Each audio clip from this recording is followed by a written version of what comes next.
So we know the Assassin's Creed series has a lot of iconic moments, but have you ever wondered about what would happen if a certain moment did not happen? Well, I saw a comment on one of my videos and it seemed pretty interesting, and that is what would have happened if Altair was defeated by Al-Mualim at the end of Assassin's Creed 1, and that got me thinking. We know Altair is one of, if not the most important assassin out of them all. Some may argue that Bayek is because he started the Brotherhood, but regardless of that debate, it's obvious that Altair's influence on the entire Assassin Brotherhood is very important. In fact, it's so important that you might even say without Altair, there would be no Assassin Brotherhood, there would be no Desmond, and the world would have ended? So let's hypothetically say Al-Mualim killed him at the end of Assassin's Creed 1. What would the future look like? Oh, and just real quick, the obvious answer is that Desmond would no longer exist, but that's too vague of an answer. What I want to do in this video is go over the more in-depth and interesting pieces of lore that would come to light if Altair was defeated, instead of simply saying Desmond would no longer exist and then end the video. If you have any more what if scenarios, just leave it down in the comments below. And without further ado, let's just get right into the video.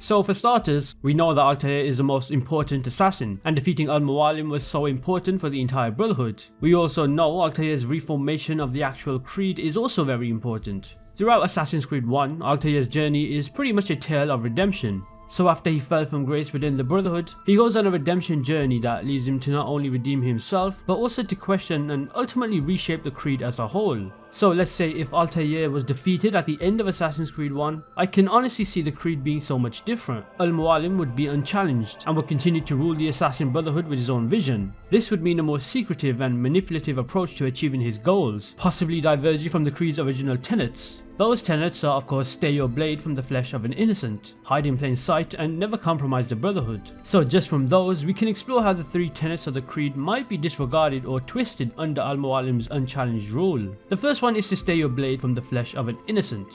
Under Al-Mualim's dominion, this tenet risks being corrupted. His desire for power and control, as evidenced by his manipulation of the Apple of Eden, suggests a willingness to sacrifice innocence for greater goals. So if anything, the sacred rule of protecting the innocent could become a mere guideline, flexible under the pretext of quote-unquote greater good, leading to actions that betray the very essence of the creed. The second tenet is hide in plain sight. Now funnily enough, Al-Mualim actually said, let the people mask you such that you become one with the crowd. Of course this was before we knew he'd betrayed the creed.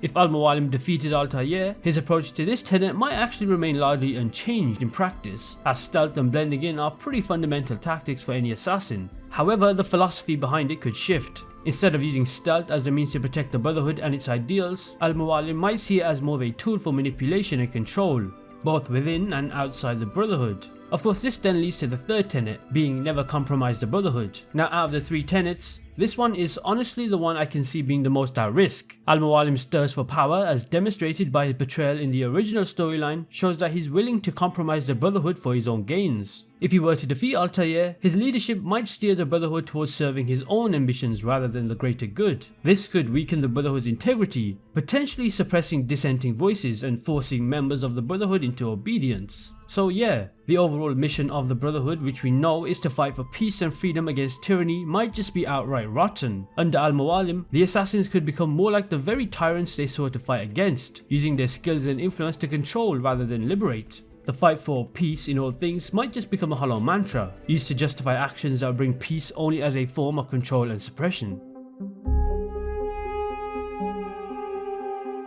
Another important scenario that would happen if Altair lost to Al-Mualim would be the creation of the codex pages, which is one of Altair's most important legacies. This would of course never have occurred if he died. These codex pages would not have been entrusted to Niccolo Polo for safekeeping. If you have not read the actual codex pages left behind by Altair, then I highly recommend you do. You'll pretty much find it on the internet somewhere, and it contains some pretty insightful stuff that you might not even know about relating to Assassin's Creed. Just the mere importance of these codex pages and the ripple effect their absence would have a pretty big impact on the future assassins that we know. The codex pages were not just a collection of advanced techniques and inventions, they were also a repository of his philosophies, strategies and revelations, especially those gained from his experiences with the Apple of Eden. The codex pages were pretty much a blueprint for the future of the Brotherhood, guiding the later assassins both in thought and action. The innovations included improvements to the Hidden Blade and other assassin tools, so without these advancements, future assassins would lack important technological upgrades, potentially altering their methods and usefulness. Take Ezio for example.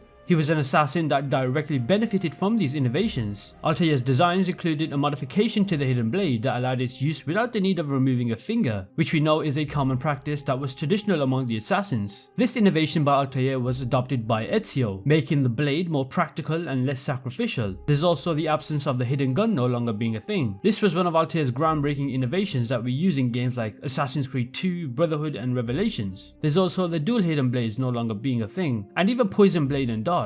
Altair's codex pages included the use of poisons, which could be applied to blades or used in darts. This edition brought a new level of strategy and subtlety to assassinations, allowing for those stealthier operations. I believe it's most effective in a game like Black Flag, and they were pretty fun to use. There's also the absence of advanced eagle vision being no longer a thing if Altair did get defeated. Altair's understandings and experiences of eagle vision is also documented in the codex. It was not just technological and weaponry advancements in the codex pages that Altair wrote about. There's also the influence that it had on future leaders no longer being a thing anymore. Of course, once again, Ezio is the best example of this. He found his inspiration and guidance from the codex, and his journey was important to his development as an assassin and eventually as a leader.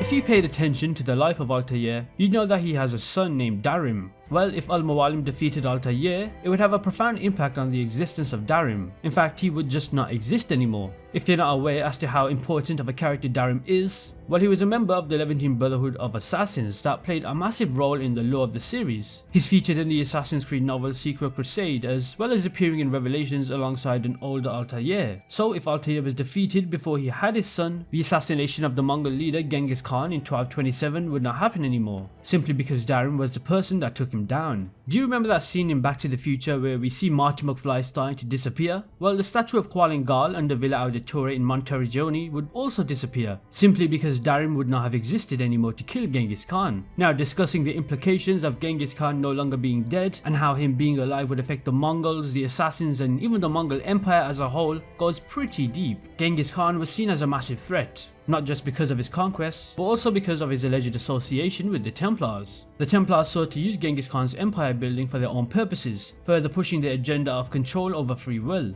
They could have gained a massive foothold in Asia and even Europe. It gets even more deep when you realize that Genghis Khan in Assassin's Creed lore managed to get his hands on a Sword of Eden, and he used it to conquer. Imagine if Darim did not exist. Genghis Khan with his Sword of Eden would be even more dangerous. This could all trace back to Al-Mualim and his ideals also forming with Genghis Khan. I mean, even Genghis Khan's grandson Hellugu Khan would not have destroyed the Levantine assassins' power if his grandfather did not get killed by Darim. There's a lot that happens with that situation. In fact, there's too much to discuss, but the focus here is on Altair.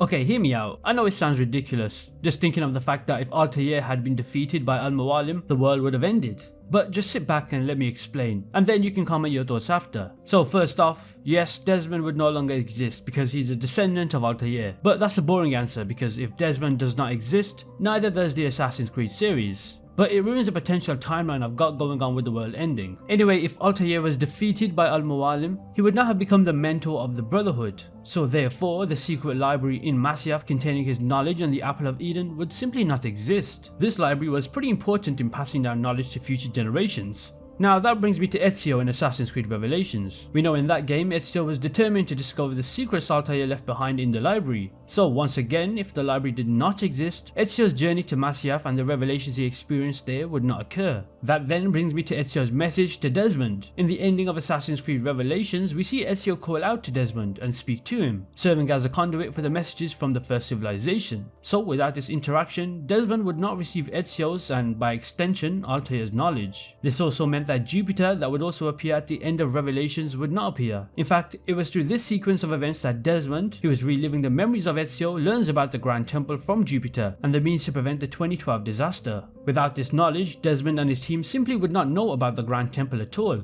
This would also have an impact on Assassin's Creed 3, because in that game we know the modern day revolves heavily around the Grand Temple and preventing the end of the world in 2012. So if Desmond hadn't learned about this location and its importance, the modern day narrative of Assassin's Creed 3 would indeed be way different. In fact, the culmination of the modern day in Assassin's Creed 3 is Desmond making that decision to prevent the disaster from happening. So once again, without the knowledge of the Grand Temple, the ezio and the global catastrophe, this event could not have taken place in the same way, which eventually all leads to the end of the world happening as predicted and ending the world in 2012. Or, hear me out, a different storyline would occur, where Minerva and Juno would somehow get the message across differently. But that's an alternative timeline and I can't be bothered to think that far. So what do you think? Was I talking complete gibberish? Or did any of what I just said make sense? Let me know your thoughts in the comments below. So there you have it. Those are some of the stuff I managed to come up with if Altair was defeated by Al-Mualim in this hypothetical scenario. Of course there is also a few other things that would occur, but these are the ones that I felt are worth mentioning. Let me know what other what if scenarios you might have that I can make into a video, because this one was quite fun to make. Anyway, if you did enjoy this video, be sure to hit that subscribe button, and with that said, I'll see you in the next one.